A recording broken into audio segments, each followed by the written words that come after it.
ಜಗತ್ತಿನ ವಿಜ್ಞಾನಕ್ಕೆ ಇಂದಿಗೂ ಸವಾಲಾಗಿರುವ ಭಾರತದ 4 ನಿಗೂಢ ದೇವಾಲಯಗಳು ಯಾವುವೋ ಗೊತ್ತಾ? ಕೊನೆಯದಂತೂ ವಿಜ್ಞಾನದ ಕಲ್ಪನೆಗೂ ಮೀರಿದ್ದು. ನಂಬರ್ 4, ಲೇಪಾಕ್ಷಿ ದೇವಾಲಯ.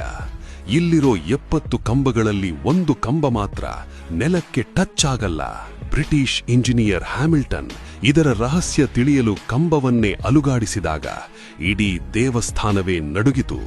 ಗ್ರಾವಿಟಿಯನ್ನೇ ಮೀರಿ ನಿಂತಿರುವ ಈ ಟೆಕ್ನಾಲಜಿ ಯಾರಿಗಾದ್ರೂ ಅರ್ಥ ಆಗತ್ತಾ? ನಂಬರ್ 3, ತಂಜಾವೂರಿನ ಬೃಹದೀಶ್ವರ ದೇವಾಲಯ. 216 ಅಡಿ ಎತ್ತರದ ಈ ಗೋಪುರ ಕಟ್ಟಲು ಒಂದು ಹಿಡಿ ಸಿಮೆಂಟ್ ಕೂಡ ಬಳಸಿಲ್ಲ. ಅಲ್ಟಿಮೇಟ್ ಮಿಸ್ಟರಿ ಏನಂದ್ರೆ ಗೋಪುರದ ತುದಿಯಲ್ಲಿರೋ ಕಲ್ಲಿನ ತೂಕ ಬರೋಬ್ಬರಿ 80 ಟನ್, ಅಂದ್ರೆ ಬರೋಬ್ಬರಿ 80,000 ಕೆಜಿ. ಕ್ರೇನ್ ಇಲ್ಲದ ಕಾಲದಲ್ಲಿ 80,000 ಕೆಜಿ ಕಲ್ಲನ್ನ ಅಷ್ಟು ಎತ್ತರಕ್ಕೆ ಏರಿಸಿದಾದ್ರೂ ಹೇಗೆ?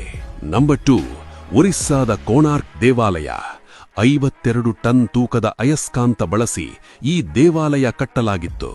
ಇದರ ಪವರ್ ಎಷ್ಟಿತ್ತು ಅಂದ್ರೆ ಮುಖ್ಯ ವಿಗ್ರಹ ಗಾಳಿಯಲ್ಲೇ ತೇಲುತ್ತಿತ್ತಂತೆ. ಆದರೆ ಸಮುದ್ರದಲ್ಲಿ ಬರುವ ಹಡಗುಗಳ ದಿಕ್ಸೂಚಿ ಕೆಟ್ಟು ಹೋಗ್ತಿದೆ ಅಂತ ಪೋರ್ಚುಗೀಸರು ಆ ಮ್ಯಾಗ್ನೆಟ್ ಅನ್ನೇ ಒಡೆದು ಹಾಕಿದ್ರು. ಇನ್ನು ನಂಬರ್ 1, ದಿ ಅಲ್ಟಿಮೇಟ್ ಮಿಸ್ಟರಿ, ಎಲ್ಲೋರಾದ ಕೈಲಾಸ ದೇವಾಲಯ. ಇದನ್ನ ಕಟ್ಟಿಲ್ಲ, ಬದಲಾಗಿ ಒಂದು ಇಡೀ ಬೆಟ್ಟವನ್ನೇ ಮೇಲಿಂದ ಕೆಳಗೆ ಕೊರೆದು ಕೆತ್ತಲಾಗಿದೆ. ಬರೋಬ್ಬರಿ 4 ಲಕ್ಷ ಟನ್ ಕಲ್ಲುಗಳನ್ನ ಹೊರಗೆ ತೆಗೆಯಲಾಗಿದೆ. ವಿಚಿತ್ರ ಏನಂದ್ರೆ ಆ 4 ಲಕ್ಷ ಟನ್ ಕಲ್ಲುಗಳ ಒಂದೇ ಒಂದು ಸಣ್ಣ ತುಂಡು ಕೂಡ ಆ ಜಾಗದಲ್ಲಿ ಸಿಕ್ಕಿಲ್ಲ.